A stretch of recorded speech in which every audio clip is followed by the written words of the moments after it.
So this talk is on werewolves, silver bullets, vampires, those sort of things. My name's Wolf Goerlich. Two things about me. I recently joined Duo, and by recently I mean like Monday. So, yay, Duo! It was really good. It's like, hey, I got a new job. They're like, awesome, welcome aboard. I'm like, yeah, this is great. They're like, what are you going to do? I'm like, well, on Thursday and Friday I'm going to be out of town. So, awesome to be at CypherCon. Second thing is, I drank holy water.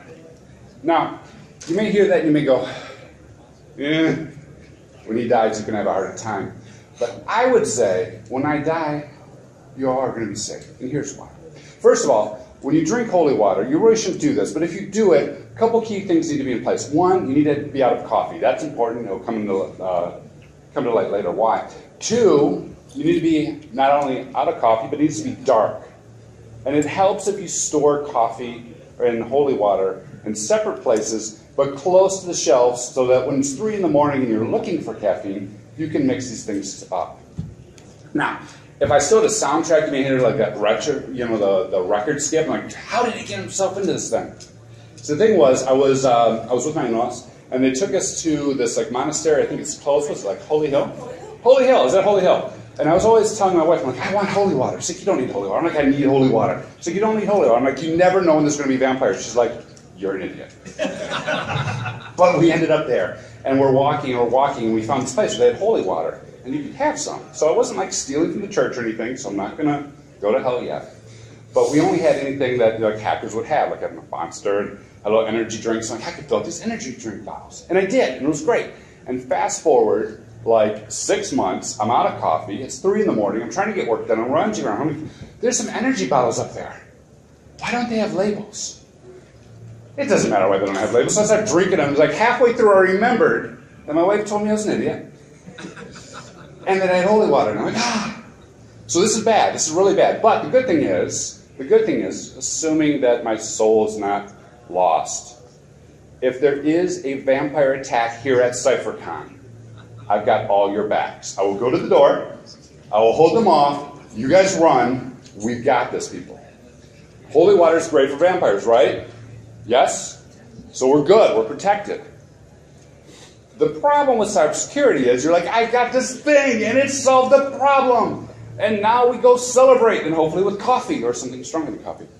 And the next thing you know, you find out there's like a bazillion other threats that that thing doesn't help protect against. And you're like, but I've got the thing. And you're like, yeah, so what, bro? So what? So this talk is about encryption. This talk is about the thing, the holy water, the silver bullet that saves everything. And how to use it, and where to apply it, and what to do with it, and where it works and where it doesn't. You know, it all starts with the traditional cybersecurity stuff. We need to identify our assets. Except for no one really knows what they have. They don't necessarily have a CMDB. And if you call, like, did anyone catch Chris Merkel's talk on, like, I can push a button and launch a data center? It is true. People push buttons and they launch data centers. I worked on cloud security programs. And I'm like, great, you can push a button, launch a data center. What assets do you have? And they're like, just go look at the console. Whatever's there is what we have. Not an asset management program, people. No problem. Okay, so maybe we know what our assets are. We can then assess the threats. Because we all get great threat intelligence, don't we? It's like, block against this IP address. There is Mad Bear who's coming out of Russia attacking us. Okay, that doesn't help me either. But we assess the threats, sort of, maybe, because kind of we know what's coming at us and we usually don't. And then simple, from there you just protect it, encrypt it, and that's really the end of the talk there. You guys can go home, you can grab lunch. Everything's simple. And it always sounds simple, but it's never a silver bullet. And the problem is, too, is that encryption is one of those things that people talk about, and they think they have, and they think they're cool, and they think everything's good. So I sit down with the CISO, I'm like, hey, CISO, what do you have for encryption? Like, we are protecting other things. I'm like, that is amazing. They're like, yes, we've got HTTPS, and we've got BitLocker. I'm like, oh, buddy, we need to have a talk. And you kind of like put your arm around them, like, your people are telling you you're protected, you're not protected. That HTTPS is fantastic. It protects all the attacker traffic right through your WAF to your website. Awesome, good job. And we know encryption doesn't work, right? I mean, did anyone look at Information is Beautiful and look at the great graphs that they have for breach data?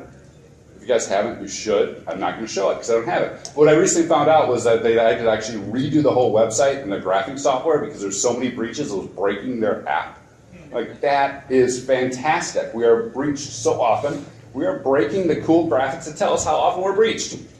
But here's my version of that slide, which is how many records have been stolen from systems that had encryption. Pretty much everybody, right?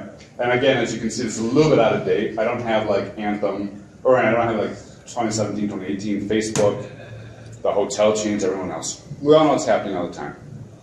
So the problem is that encryption that's misplaced or misconfigured, it's pretty much worthless, right? We think we're safe, but we're not. And if you're a senior person, like a CISO or CIO or whatnot, you think, hey, bro, everything's cool. If you're a junior person, you're like, everything is way not cool. But don't tell them that because they'll give us more work. And then if you're the developer, you're like, hey, you need to encrypt all your databases and encrypt data at rest. And you're like, are you an idiot? Because didn't like Anthem have their databases encrypted at rest? And does anyone really steal hard drives anymore? You know we don't have a data center, right? God. So there's a lot of different debates about where encryption should go and where it should be and what should happen. And worse, when encryption breaks, you get really weird things, like this famous quote from Shakespeare. An SSL error has occurred, and a secure connection to the server cannot be made. He was a man ahead of his time, folks. He really was.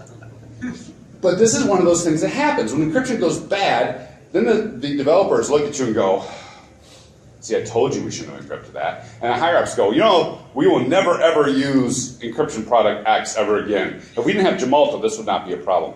Not to pick on Gemalto, you're a great product. If you're listening, but you get my point. Whatever it is, if it breaks, that product's name is mud for the next foreseeable future. And then it can get even worse if you got like disk encryption and everyone loses their hard drives, like what happened recently when there's the Microsoft update, no one can get into their BitLocker anymore. So things can be fun.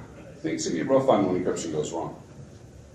So those are some of the things on my mind. I mean, the other thing that's on my mind is recently I've been like absolutely obsessed. And by recently I mean about a year, year and a half, maybe 2 years now. Absolutely obsessed with this concept of going back to drinking holy water for just a minute. You can look at it as a great security control, which I would argue it is. It is. If anything goes wrong, buy me a drink, I'll protect you from vampires. But the other thing is, you can look at it as a great like story of how things go wrong and how to decompress and decompose errors and failure modes, right? Whenever we get hacked, you got to decompose what the organization was doing, what we're trying to protect, and what the criminal is trying to do, what we're trying to prevent, right? You got to look at the combination of those two, because the motivations, the situations, the environments are oftentimes completely different. So we got to look at protect and prevent. And what it oftentimes looks at is like you're playing the same game on two different boards. You got, here's our protection. It is great protection. We've got all the right pieces in all the right places. But then you switch the board around and you look at it from the attacker point of view. You got the same piece in the same places, but it's a completely different scenario. There's different gaps. There's different holes. There's different motivations that the criminals are using, the following. And what that means is we end up playing two games simultaneously. Right? We need to protect the organization and its ability to do whatever it's doing, run stuff, do healthcare, etc. But we're preventing the crime and what the criminals are trying to do. And all the time trying to stick encryption in the right spot where it makes sense. This is not an easy problem. Even if you just look at it from a technical perspective, it's not an easy problem. So ultimately, we need encryption to do both of those things, right? Protect the organization's ability to achieve its mission and act at the intersection where the organization generates financial value and where the criminals are financially motivated to attack. This is the rhino problem. So did you guys see in Paris a couple years ago that a rhinoceros got killed for its horn? You want to see this? So I was in the news. I was very fascinated by that because I'm like, why would you do that? A, I want to go to Paris. You want to hear been in Paris? Yeah? No? Okay, you have? Like one of us. Out of the rest of us are like, I want to be that guy. Right? Because we all want to be to Paris. We want to eat the good food. We want to get the good wine. I want to see the Eiffel Tower. It's a romantic spot. I'll bring my wife. She won't call me an idiot. Promise? Maybe. Okay, so maybe. I got a good maybe out of that. But why would they do this? I mean, you would think like poaching would happen in Africa or third world country where they don't have money or they're starving or all this sort of stuff. Why would they do it in Paris? So I was looking at this, and the price of the horn at that time was something like $1.2 million. Ounce per ounce, the price of the rhino horn, $1.2 million. They had that rhino in a fenced enclosure with a little moat right about this tall of a fence, here's a beautiful rhino. Why? Because in their mind, the value to them was to let people come in and see the rhino. That's the value of the organization. That's what the zoo was doing. Come see our rhino. Here's our security control. Do you think if you gave them 1.2 million in euros, that they would just have a little moat and a little fence? Probably not. Maybe a gate, maybe a wall, maybe a vault, maybe a guard.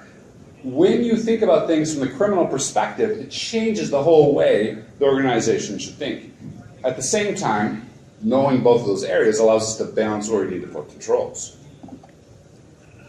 So, let's start with protecting the organization. And I don't necessarily mean doing an audit, not another audit, please, not another audit, oh God, not another audit. When I was a security officer, I used to call this the binder audit, right? The auditors would come in and say, are you doing the thing? And we would say, we are doing the thing, and they'd write a report. They are doing the thing. And they come back and they go, okay, are you doing this thing? We're like, we're doing the thing. Give us proof. I'm like, did I say we're doing the thing? We're not really doing the thing. Not that one. And they come back with this binder. If you've ever been audited, you've seen this. It's like this heavy. They hit you over the head with it. They're like, here's all the things you're doing wrong. Fix it. And they give you this great risk chart that looks something like this. Like everything from and high. Findings. Most of my risks were blank stare. If you stare at them long enough, they'll go away. This is a terrible way to really run a security program and figure out where to do encryption. A better way is leveraging stuff we learned from like business continuity, disaster recovery. Start with the impact analysis, right? Can we take a look at what our critical business activities are? What are we really doing with those things? What are the key people in technology? What's the value, right? What does it all mean? So I've got a rhino. This rhino is over here. The key thing to the rhino is the people who let us in to see the rhino. The value of the organization is the ticket sales. The controls for the rhino is that moat and the fence. You get the idea. If you think about it from that perspective, we can start to see what the value of that rhino is to the organization. Oh, it's, I don't know, €500,000 in ticket sales. And you can start gathering some good information about what this thing really means to the organization. So when you're putting a control in place, on the protect side, you can measure it against what we're trying to accomplish. So it's €500,000. We will spend €250,000. That probably won't work. But you see my point. We can spend accordingly. Interviews are funny things when you do these things. You got to do them very carefully because you get different answers every time. I was doing one in Chicago, and it was great. The sun was rising, and my back was to the window, which I didn't really think about at the time, and the windows were open, and it was a blue, clear day in Chicago, which I think is like 1 day in 300, if I'm reliably informed. And so the woman was coming in, this auditing, this team was coming in, they're sitting in front of me, and I'm sitting down, I'm looking at them, and the light's shining behind their eyes, and I'm like, tell me all your problems. What have you done to our organization? And I'm like, we didn't do a thing. And I didn't realize until like 10 minutes into the interview that it was like a scene from a mafia movie. I'm like, this is fantastic. I just need like the soundtrack and a cat I can rub. I did ask for a cat. I'm like, come on. But when you do these interviews, you have to go through it a couple different times because you're always going to get different answers. Where the person's sitting, how they're feeling, do they know what's going on, do they not? It works. Does it work really? Yes. Let me talk to someone else. Does it work? Does what work? We've never had that. My favorite was asking someone if they had a FireEye appliance. They said, absolutely we do. We play lots in maintenance. It's very secure. I'm like, that's fantastic. I talked to the network engineer, do you have a FireEye appliance? Yeah, it's unplugged. Don't tell the boss though, because I'm willing to spend the money somewhere else. Ah, okay. So out of these business impact analysis, you come up with a great design that looks something like this, right? You guys have probably seen these diagrams. Here's our key people. Here's our key technologies. Here's our key facilities. This is the castle we're ultimately trying to defend against the vampires and the werewolves. Here it is, folks. And using BCB and DRP analysis and BIA analysis will allow you to get there. Now, once you're there, you're like, okay, that's awesome. But it doesn't really tell me where I should apply encryption. It tells me that it should. It tells me how much money I should spend on it. It tells me the people who would be involved. But where do I actually do it? The way to get to that is doing a data flow analysis, right? You go ahead and you say, hey, document the process. Develop the IT systems and diagrams. identify what we're trying to do. This is like PCI and DSS and HIPAA. If you guys ever done those, one of the first things the auditors say is, give us your data flow diagrams. And most people go, can you create that for me? And the auditors go, nope. And then they fail. But for those that don't fail and have it, this is what you're looking at. It's taking that business process down one level. You see it all the time in healthcare. You see it all the time in HIPAA. And both of these are fantastic because now we're not necessarily looking at the castle we're trying to defend. We're looking at what people are doing within that castle. Right? We're looking at the stagecoach that's driving up to the castle and how we're going to protect that data coming in and out. An example one might look something like this. We've got a shopping cart system, we got our online thick clients and web clients that are going through firewalls, we've got this great proxy. The great proxy allows us to connect back to our databases and our web servers, and there's another firewall that allows us to get to our key systems and internal, right? You can map out at a high level how that data flows across. And then you can actually look at the controls, which I'm not going to bore any of you guys with, but you can do a control assessment just on that data flow, which is also important because when you're doing these interviews, you're like, do you have encryption? They're like, yes, we do. And you're like, awesome. Where? Everywhere. We promise.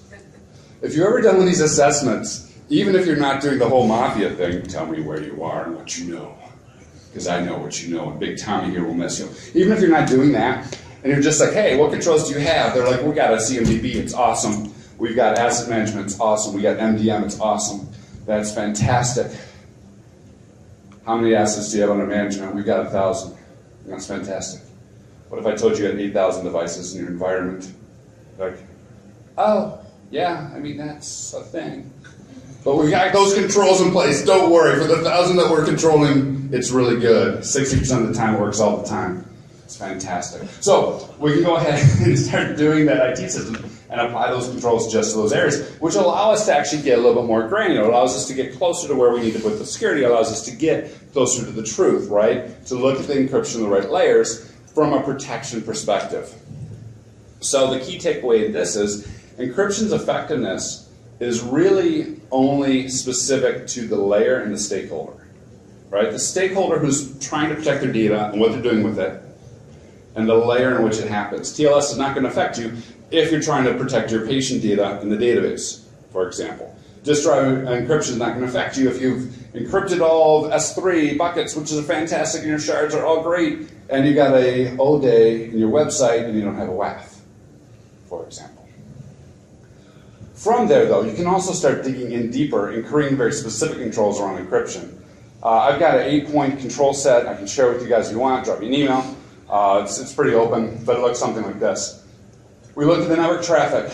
Number one, we look at, I should actually know this, so I'm going to sit down because it's been a while since I looked at these slides. We look at the active data, right? Are the data and files actually encrypted? If I'm transmitting a whole bunch of files in, are they encrypted and protected appropriately? We look at the data at rest, that layer. We look at things like purchased and developed applications. Are they protecting data appropriately as we're going to third parties? Think about supply chain attacks. We look at our databases. We look at encryption keys and certificates, whether or not they're protected. I had a great, one of the first incident response systems I ever worked on, or problems I ever worked on. They're like, we've been breached. I'm like, oh, that's terrible. It's okay, we got a WAF. Oh, good. But we think it was down. Okay, yeah, not so good. But all our files are encrypted. Okay, good. And they all are also encrypted on the transport layer with SFTP. Good. And how are they encrypted in the system? With GPG. Good. So file level encryption. And all our partners can get into it. Excellent. I'm like, okay, good. So we're all set. Like, yeah. And we have all the keys in the server if you need them. Again, record scratch. Wait, say what? The guys had been compromised by Russian attackers. They found it when they went to patch because the patch would not apply because their Russian language files were not there. So they came up in a vulnerability management program. Oh, by the way, we can't patch the server because we don't have a Russian language file patch. What? So they came in, they investigated. They were completely compromised. The Russians had a backdoor, had customized their own keyboards. It was great. Russians were very happy. Very, very, very happy users. And they had all the keys to the kingdom on the keychain, on the server, under the root, which is also where Apache was running. Game over. Not so good. So we have to look at, hey, are you protecting keys? Are you protecting authentication authorization? Are you doing multi-factor, right? If you're doing federated identity with ping or OAuth, is that set up properly? So you're protecting those user creds. Because obviously if we can short-circuit that attack surface, a lot of the problems go away, especially with attack reuse and everything else. And then finally, do you have an entire program that maintains all this over time? Okay, we got all these 7 controls in place. What happens tomorrow, next week, next month, when things are changing, especially in DevOps environment, things are changing all the time. So those are the 8 main controllers we look at when we assess from, hey, here's our castle, here's our process, this is our wagon running up the train, here's our technology enables all of it, and then we go through and look at these 8 areas. Now, for each one of these controls, we want to make sure, hey, are you doing the thing? Is there a standard? Is it written down? And also, are you ensuring that it's maintained, that people know about it, and what have you? Because with staff turnover, anyone know what the average time is that people spend in the company these days? Is it like 6 months? Is it a year? It's not very long. No one knows. People are like, I'm not telling you, I've been at my company for the appropriate amount of time. If you're hiring, by the way, talk to me. But people jump around a lot, right? And so we jump from company to company. Oftentimes, these things aren't in the training, aren't provided. We find they've got great controls, and 6 months later, someone else is doing it, and those controls are no longer maintained, or they've been neglected, et cetera, et cetera. So have the thing, do the thing, check the thing. The next point is that encryption settings don't age well. This is back to why we need a program. What settings we set today are great for today, will probably not be great for tomorrow. Just about every conference has some way of breaking some technology at some point in time. And I think like BitLocker, it seems like every 6 months people are like, don't use BitLocker, it's been breached. I'm like, okay, wait, Microsoft will read us a patch, break everything, we'll put it back on. But it is very clear, if you take something like SSL, that these things, every few years, you got to rotate, you got to look at different Cypher, you got to maintain it, look at different ways of putting it on. And so it's got to be a living security program, this encryption program does. All right, and back to the assessment of those sort of things. This goes back to what I was saying about asking people, right? When you ask people what your security is, you're not really measuring their security. And so many of assessments and audits use that. We're going to come in and we're going to interview you. Awesome, come on in, interview us, it'll be great. Put on some lights, yeah, fantastic. But really what these assessments are measuring, when you think about it, is feeling, right? The feeling of how secure they are. And there's always that deeper reality. And we need to get past what we feel to actually doing the testing and making sure what is in that deeper reality. Those are often the control tests, the control validations. Yeah, you say you got encryption, let's test it, let's sniff the traffic, let's take a look, let's make sure, let's sample the machines that are doing BitLocker, those sort of things. All right, so protecting the business, we want to identify critical activities, we want to do that data flow, we want to make sure that we know what technology supports it, and then apply those specific controls that I covered. That's the protect side. I was talking about looking at from the criminal side. The criminals who are going to rush up here, jump the moat, jump the fence, kill the rhino, run off the horn, and make off with €1,000,000. That's the prevent side. We oftentimes hear about all these scary things that security people need to be worried about. We oftentimes hear about, security people should be up all night because they only need to be right once, but you need to be right every single time. Right? We always hear about these sort of things. We always hear about nation-state actors are out to get us. Those sort of things. And I think it really matters, just like when we're teasing apart an organization to see what the technology is and what the stakeholders are and what they're doing, that we also tease apart the threats to get similar insights and similar ideas. So you look at things like naming the monsters. Like we got our script kiddings, right? The lone actors, the curiosity, the ego-driven, the stereotypical hackers. It's weird that many of us are now nostalgic for the ego-driven curiosity lone actors. But it is the case. So you take those monsters, you look at insider threats, right? The lone actors driven by revenge. They didn't pay me right, I shall take them down. Espionage.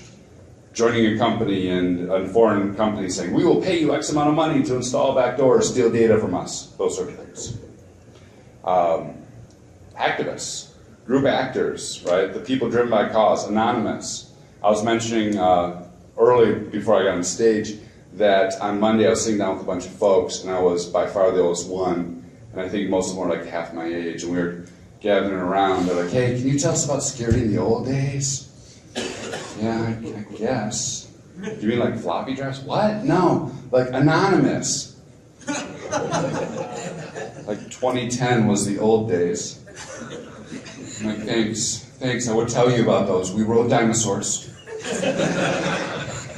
I bravely fought off Anonymous with me and the Legion. So, yeah, hacktivists, but they're still out there, right? We still know that they're going after companies and everything else. Cyber criminals, the organized crime waves that are all over the place in the gangs. By the way, again, back to Chris Markle's talk, which is why I just left. I loved how he's like, here's a great DevOps case study. Next slide. And by the way, they're criminals. He had a point about how the only difference between infection rate and release rate is how happy your DevOps manager is. I'm like, that is fantastic. So if you didn't see that, check it out in the video. But, all right, so cyber criminals, and then of course the nation state, which is what most of us are most freaked out about, because we're always hearing about China and Russia and everyone else trying to attack us. So if you take a minute and we map the business, we understand what we have and what's in the wagon and what it's worth, and how it's going to get to the castle and who wants to get to the castle, we can then start figuring out what is the real danger of these threats. And these stats are a little bit old, but I still think they're very relevant, give or take a couple percentages for what we're facing. And it starts off something like this. Nation state, what most people hear about, what most people are concerned about, is only about 4% of breaches when I was gathering this data. Insider threat or espionage, another 4%. Hacktivists, 11%, pretty interesting. I would have thought they would have been smaller, but they're all up, probably because there's a lot of them. And the rest of it is all cybercrime. It's almost all cybercrime. So when you think about it, prioritization, right? Like the old Pareto principle, like 80% of the results come from 20% of the effort. If we could just tack off cybercrime, imagine how fewer threats we'd have and how fewer things we'd have to face. Which is again where I start to think encryption is incredibly important with these things. But this is what we're looking at, right? This is the scary night in which we operate under. So when we start focusing in on what controls to put where, we can look again at where the organization generates value, which I covered earlier. We also need to look at where criminals are financially motivated. What is making them go after us? What are they really trying to get? Obviously, it's things like credit cards, which are now only like $10. I feel kind of bad for the cyber criminals. It used to be so much. It used to be like make $150, $200 off credit cards. But then it crashed right around like 2010 or so. Because, and this also makes me feel real bad about cybersecurity, because so many credit cards were stolen, like Targets and all that happened, that people were like, oh, credit cards are no longer worth that much. There's a glut in the market. So supply and demand does work, even in crime. Now cards are only worth $10. Personal identity is now worth $20. It used to, again, be several $100s. Thank you, Anthem, for driving down the market. And then personal health information is now $60. So, why this is important? If you know the area of business you're looking at and the information within those databases and the information within those files, you can do some simple math. Times the number of records by something like this. These numbers change all the time. You can find, threat reports that gives you an accurate number, but you can times it by this number, and you can say, my rhino horn is worth €1.5 million. And you can talk to that about the people who are like, no, but we only want a little molten offense because everyone wants to see it. You go, yes, I know. It's a beautiful rhino. €1.5 million, right? You can do that math, and you can start to open up a lot of eyes. And then you can start doing some really good threat assessments, right? What are the criminals going to do? How are they going to get there? And what's it going to look like? And you can start using some good threat intelligence to do this. Not the whole, like, here's an IP address, here's the name of the new nation-state hacker group, and here's the new cool name of the APT group. But what are the likely actors? Hey, right now we're talking about criminals. What are the likely assets? Right now we're talking about credit cards, whatever it may be. What are the vulnerabilities? Now, we look at those systems way back earlier when I was talking about protecting. We look at those systems and say, okay, what are the vulns, the anchor points the criminals are going to use to cross through those systems to get to those resources? What's the path they're going to take? And then we can filter all the intelligence, all the threat intelligence all over the world that gets to us, which will bury any team anytime you try and read it all. You can filter it all just by those connections down to things you actually need to worry about and be concerned about. And then your world becomes a lot simpler. And you can then go ahead and do some threat modeling. You can say, okay, take that threat that we've got some stats on, but we know how likely it is. Let's build a life cycle around it. I'll show what that looks like in a minute. Let's identify the existing controls we have. What detect it? What would prevent it? What would get in the way of it? And let's go ahead and design some specific, threat-specific encryption use cases out of that. Very specific, very point solutions to go ahead and address just a threat. You do that enough, you can start thinking strategically what the common themes are. And there's 1,000,001 ways to threat model. There's 1,000,001 ways to do it. I like to just take a very simple whiteboard and just draw it out, right? Here's what we have. We're trying to protect our friends and family. We're trying to protect our wagons. We're trying to protect our castle. This is the patented Van Helsing threat model, in case you guys are, it's not really patented, you can steal it. All right, so we got our monsters. And obviously Dracula really doesn't care about anything else. He's got his own castle, but the werewolves want everything else. So we can start laying out our threats, whiteboard across, here's what they're going to attack, here's what they're going to go through. And then we can start to say, okay, what type of things would stop them? You know, we've got our holy water, we got our bullets, we got our mallet, we got our walls. These are threats, these are controls, these are assets. Very, very high level. It's a great tabletop conversation to say, okay, let's start mapping these things out and talking about what has the most stopping power.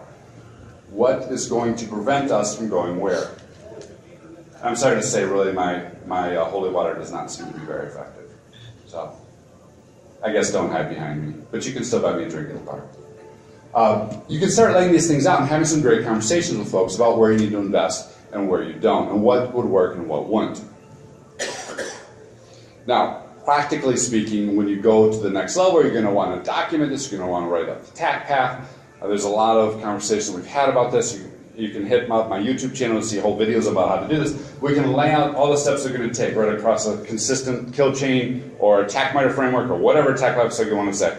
And you can plot that out and then do a Sankey diagram, which looks very similar to the earlier diagram I displayed, but a little more complicated, to say, here's our threats, here's our defenses, here's the assets. And you can follow through and see what asset or what controls have the most stopping power, where you need to invest, where you need to focus in on. Right? And this gets to another point, and I just touched on it just barely, but I think it's important to really pull it out, that non-specific threat intelligence is not intelligence. It's just noise. If you get too much stuff coming at you, and it doesn't map to your business, and it doesn't map to the criminals that are going to attack, and it doesn't map to the vulnerabilities you have, it's not necessary threat intelligence. Great information, great fodder, let's have a good conversation about it maybe, but there's just so much of it. I think it's absolutely paramount that you've got a good filtering mechanism to get up through all that sort of stuff. All right, so specific intelligence leads to specific examples, right? We know that, like, for example, hygiene will reduce the harm, so if you're patching and doing those sort of things, they'll reduce a lot of the harm of the accidental. We can reduce the attack surface to dissuade the casual attackers and script kiddies, doing vulnerability assessments and looking at what's out there and what can happen. We could reduce the lure, right? What is attracting the criminals? It's also something we don't oftentimes think about with the whole traditional risk assessment approach. But if criminals don't know what you have, they're less likely to attack you. If they're the dedicated criminals who are going after you, I'm not talking about the people who are scanning us every day and night. That goes back to the reducing the attack surface. But you can start plotting out different strategies to attack and go after different types of threat categories. And then, of course, we put encryption in place. Now, earlier I said from the protect side, encryption is layer-specific and stakeholder-specific. From the attack side, encryption's effectiveness is threat-specific. What exact threats are we stopping? What exact threats are we addressing? And why? And what amount of money are they going to make off of it? Would drive conversation about what amount of money we should spend on preventing it. Right? And once we get there, now we can finally talk about encrypting. A lot of people jump right to the step. We have data, we must encrypt. We've got security compliance programs, we must encrypt. Leaving out all that conversation about what we're trying to protect, leaving out all the conversation about what we're trying to prevent. Most people want to jump right to here. Why? Because it's the sexy stuff. You want to know, hey, what level of encryption are you running? How are you doing your key rotation? Right? Those are the fun conversations you want to have. Not, let me tell you about our business and what our revenue targets are. And everyone in the bar goes, oh, please stop, Wolf. There's a door over there. You can take. No, everyone wants to jump right to the technology. So when you do that, you can start doing some encryption. So here's a couple case studies. In this particular case study, what we did was in this flow, we found that we got medical personnel, they're logging in all over the place, they're using personal laptops, that's always a problem. They're going in through this remote desktop, they're connecting to their work computer to get into some stuff. From there, they're going to EMR, the data warehouse, the files, and this was an overall data flow map that we got in over several days. Well, what's kind of interesting about this, so microphones are so hard. Down below you can see like yellow is somewhat encrypted, red is not encrypted, and blue is encrypted for data in motion, and the keys are red unencrypted for the locks if it's not, blue encrypted at rest if it is. Okay, makes sense? So, what's kind of interesting about this is we're having this conversation, and we're talking to the CISO, and I'm like, all right, so your portal that people are using to log into this, that's HTTPS? Absolutely, it's HTTPS. Awesome, good, it's encrypted. Yes, so we will mark that blue, it is encrypted. But wait, right, this goes back to the earlier conversation of having assessments evaluate a feeling. You feel like it's encrypted. I think someone told me it was encrypted. It seemed encrypted. I said, what happens if someone types in HTTP and no one do it that way? Well, what happens if they did? I don't know. We tried it. HTTP works right away. No big deal. We're in. It's unencrypted. Like, maybe that needs to be a different color. He's like, I will fix this. Speakerphone. Dials up the IT manager. We've got a problem. IT manager's like, okay, sure. Let's fix this. You know, IT manager's being with Eric. Submit a ticket. No problem. We'll get it done. And he's like, we got this problem. People are typing in HTTP, can type HTTP to reach the portal. Long, pregnant pause. And I swear I could almost hear the help desk guy going, what? And then finally comes out and goes, well, yeah, of course they are. What do you mean, of course they are? Well, that's how we train them to do that. What? Yeah, that's how. And then I didn't hear the rest of the conversation because I picked up the phone. But he had trained, that IT manager had trained everyone and even sent out little helpful cards to the roaming medical professional on their personal laptops. Here's how to get to the portal. Type in HTTP, blah, blah, blah. Whereas the security professionals and everyone else went, we're great. We got the latest version of TLS. No. You gotta test it, right? You gotta test it. So that was one area of weakness we identified. Another thing is the data warehouse. No multi-factor authentication. The EMR did have multi-factor authentication. That's good. Email did. That's good. So we're like, hey, should the data warehouse have two-factor authentication? Well, it'd be a little bit hard. Okay. What's in the data warehouse? Our patient records. Okay. How many patient records? Again, math. Multiply patient records. By dollars criminals are stole. Here's your rhino horn. Does this smell really good? Because I kind of feel like we could do multi-factor authentication. Like, yeah, we're kind of good. Good. Awesome. So you can start having some good conversations around a very simple diagram like this where it would be otherwise lost in the weeds, if that makes sense. With that, we can do that awesome diagram. Here they wanted to do stride. So we were looking at the threats, we mapped it out to different protections. Encrypt the network traffic. I mentioned that already. Fix the authentication, add multi-factor, and you can start seeing where most of your stopping power is to get to those assets, the healthcare information, the creds, the infrastructure. Make sense? So we're able to then use that as a diagram to explain why we're implementing these new security controls. So here we found some health information was encrypted, we found some passwords were weak and that didn't have multi-factor authentication. We ran those 8-point controls I mentioned earlier. We've made a great spider diagram, because who doesn't like a spider diagram? You need a good spider diagram. Every presentation you need a good spider diagram. Security is built around spider diagrams. And then we went ahead and built that business case for them to go ahead and roll out those additional security controls. That was how we did it. And it was a layer of abstraction that allows us to have some really great conversations to move the ball forward. Another example on the payment side looks something like this. The folks had, again, personal laptops. Everyone has personal laptops. It's fantastic. They're coming into a website, and this was a traditional model where it was only encrypted at the endpoint. Everything was unencrypted. Because you guys remember back in the day, and I don't mean back in the day like 2010, folks. I mean like back in the day, where encryption was like overhead and it slowed things down. So we all made these great diagrams and design models where we would only encrypt to the edge. Yeah, they bought it and they built it. So it was unencrypted through everywhere else. And then the people would go to the website would have a cardholder data, that would go to a payment service portal, which is the payment processor, that would talk back and forth to pass ID. The payment processor would send the auth codes into this data warehouse, and that would go ahead and pass the information in as being paid or not paid. What was interesting about this is immediately we were just off that medical and we're like, look at the data warehouse. This is why it's so important to actually dig deeper, because in this environment, there's actually like no information worth stealing in the data warehouse at all.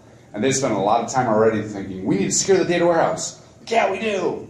And we look and like, but it's got transaction codes and usernames, but no passwords or card data. Like, man, as a thief, I'd be really bummed. If I spent a whole bunch of time trying to steal the data where else, like, man, I got gypped.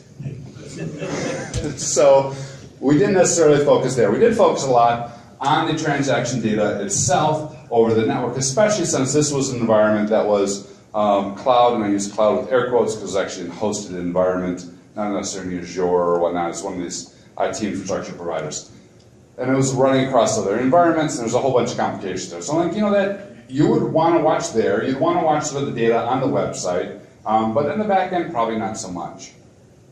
So when we mapped this out, those are some of the things we looked at. Encrypting that active data as it was moving through the environment, encrypting the credit cards once it was accepted, protecting the data in the apps, and then we were also looking at some spoofing, some key management, because they really wanted to get very specific in their key management handling.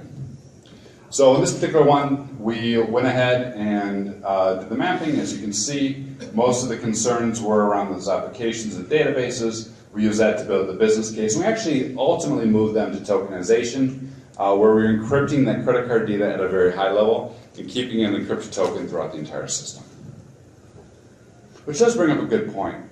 Tokens are pretty damn cool. The problem is a lot of times you want unencrypted data. It's useful. It's helpful. You pass it around. Everything's good. But once it's stolen, obviously, bad things happen. So how do you have the same token or the same ID that you can process your transactions with, your reporting with, and everything else, but still be able to move it throughout the whole system? And what I see a lot of modern systems doing is moving to this idea of encrypt it everywhere, encrypt it immediately the minute it moves inside the system. It's the exact opposite of the old design pattern where you would have it only encrypted in the internet, but we all trust our environment, right? This is the encryption version of zero trust. The data moves in, it's immediately encrypted, and it's only decrypted if someone needs to use it.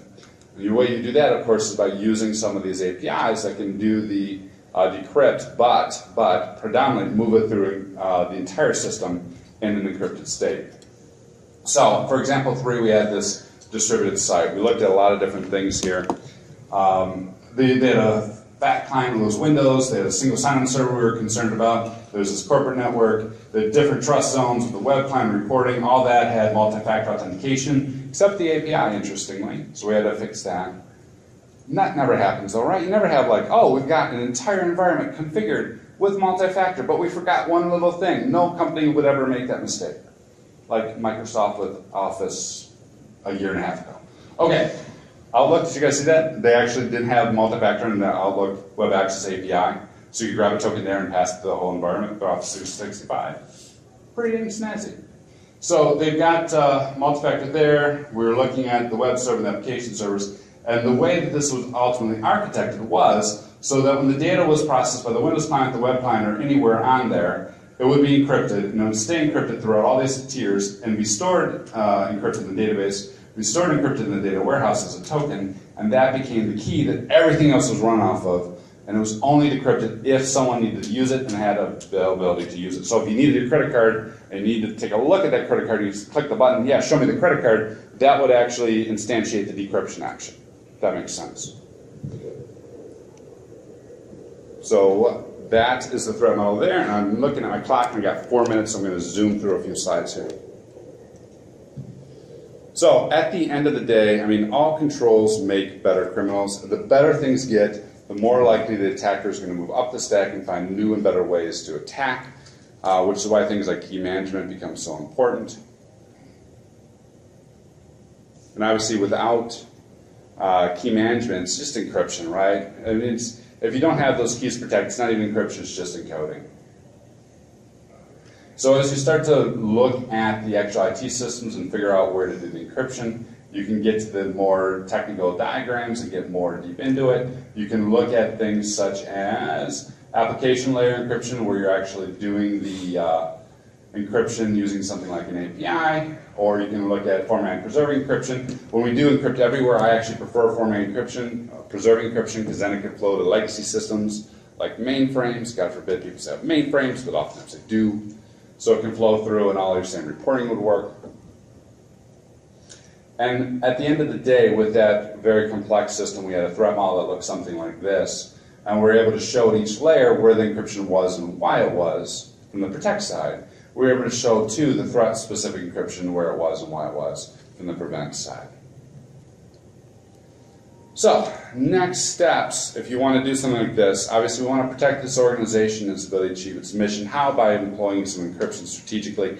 Making sure where the encryption is placed is relative to the business process it's trying to protect.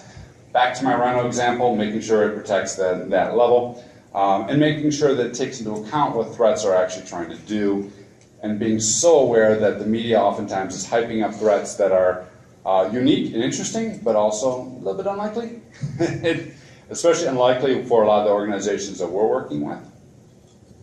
When you do that and you take this approach, you can work from the bottom up, starting with the traditional IT diagrams. Here's the environment we have, and here's what we're trying to protect. Moving up to data flow diagrams, here's how the data is flowing through the network and what it needs to be. Again, this relies heavily on what we've done for years in the PCI and HIPAA domain, and then going to the business side, looking at the business process. From there, doing very simple threat modeling. I love tabletops. I love to sit down with organizations and people from all across the business and ask them what controls they have, because the answer is always fantastic. Do you have that control? Absolutely, I have that control, says the CIO. The CISO is doing it. CISO, do you have that control? Absolutely, we've got that. Bob in networking is doing it. Bob, do you have that? Uh-huh.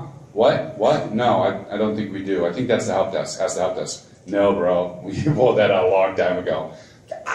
So these types of interviews are always insightful, but when you get everyone in the room and you have that conversation, you're whiteboarding and you're talking at a higher level, you can oftentimes get engaged and have those conversations and move the ball forward in a significant way. Next steps, if you want to do this, if you want to build a program like this, it looks something like this. Next week, identify your business activities and the threats. In the first 3 months, figure out what's critical, identify those data flows, map that enabling infrastructure, build those controls, do some of those threat modelings. Again, focus just on what's critical. I was working with a hospital and they had like 18 systems and business flows and everything. I'm like, you're never. Where's your health information? This one, good. Where's your payment information? That one, good. Let's start there. So talking and targeting the critical ones for the first 3 months. And then in the 6 months, building up a habit and a discipline to do this again and again with an aim towards building an actual program that protects the businesses and prevents the threats. I have 0 time for questions. I'm sorry. Catch me afterwards. In conclusion, key takeaways. Key takeaway 1. If you're going to store holy water, clearly labeled body. Clearly labeled bottle. Very important pro tip. Do not mix it up with your caffeine. Still not sure what that means for my soul. Other important points. Perform threat modeling. There's so many good resources out there to do. It's so easy these days, and it's a great starting point. Apply threat-specific encryption. Not encryption everywhere, but what is the actual threat we're trying to stop with this encryption? How likely is it to occur? What's it trying to do?